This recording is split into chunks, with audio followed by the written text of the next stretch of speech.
करो तो आपको एक शराबी मिला, हम कई बार बता चुके हैं, ब्रह्मावर्त बिठूर गंगा के किनारे भ्रमण कर रहे थे, नई अवस्था थी, वो अपना गंगा जी की धारा के किनारे बैठा तो बुलाया, देखने सुनने में अच्छा, मतलब अच्छा, तो जी, अब बाबा जी थे तो नई अवस्था थी तो वैसे भी जी, बैठ बैठ बदबू से लगा कि हाँ शराब पिए, पर बहुत हमारा उस समय दिमाग जो है बहुत ही प्रवीण, पागल से बात करना, मूर्खों से भी बात करना, सबके अंदर मतलब कुछ खोज, जैसे एक नहीं होती खोजी की, तो हम जैसे पागल आदमी, तो हम घंटों उसके पीछे लगे रहते थे।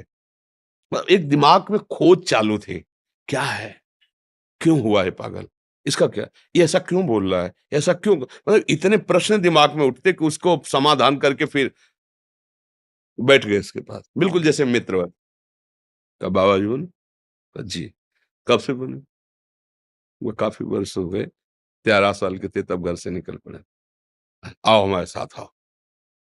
डर नाम की चीज़ हमारे जीवन में नहीं रही। भगवान की कृपा से जैसे बच्चा अपन से निकले गंगा के, तो एक भय नाम की चीज़ नहीं कि कोई आदमी कुछ भी ऐसा, कुछ नहीं। भय नाम की चीज़ नहीं थी, क्योंकि हमें विश्वास था मेरे भगवान मेरे साथ हैं। गए, तो हम सोचा कहाँ ले जाएगा, देखते हैं 10-20 कदम चल के, तो ले गया, बैकुंठ धाम लिखा हुआ था। ऊपर चढ़ा और सीढ़ियों के पास खड़ा होकर देखा गरुड़ में भगवान विराजमान, वो वैकुंठ धाम की शोभा, और भगवान के और भी विग्रह में। बोले देख रहे हो? मैंने कहा, हाँ जी देख रहे हैं। बोले देखो ये जो मूर्ति जब बनी ना, तो इसके ऊपर चढ़ के और इसका तिल तिल काटा गया है, आंख नाक कान बनाने वाले ने, आज ये पूज रही है। जानते हो काहे की बनी? संगमरमर की। बोले नीचे जो क्या लगा है? संगमरमर। बोले एक जो तिल तिल काटने पे टूटा नहीं वो पूज रहा है, और एक पैरों से रौंदा जा रहा है। समझ रहे हो?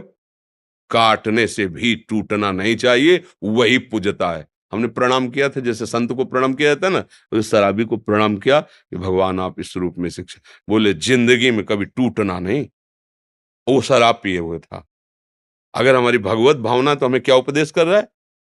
जीवन भर याद रखा है उसकी बात को, जीवन भर, और कई बार सत्संग में सुनाया है। शराब पिए हुए हमें उपदेश किया था, लेकिन जीवन भर ध्यान रखा मेरे भगवान ने कहा, जहां कोई भारी संकट भारी परिस्थिति, तो ध्यान आ जाता, टूटना नहीं, जीवन में टूटना नहीं, चुपचाप सहते रहो, आगे बढ़ते रहो।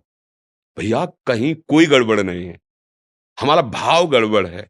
अगर हमारा भाव ठीक हो जाए तो हर जगह से हमें सपोर्ट मिलेगा, हमारे भाव के अनुसार। और जब हमारा भाव ही गड़बड़ हो गया कि शराबी दुष्ट नीच है, अब हम उपद्रव करते हैं उससे, तो गाली दे के भगा देता। और जब हाथ जोड़ के पीछे पीछे चले, तो हमें ऐसा उपदेश दिया। समझ गए ना?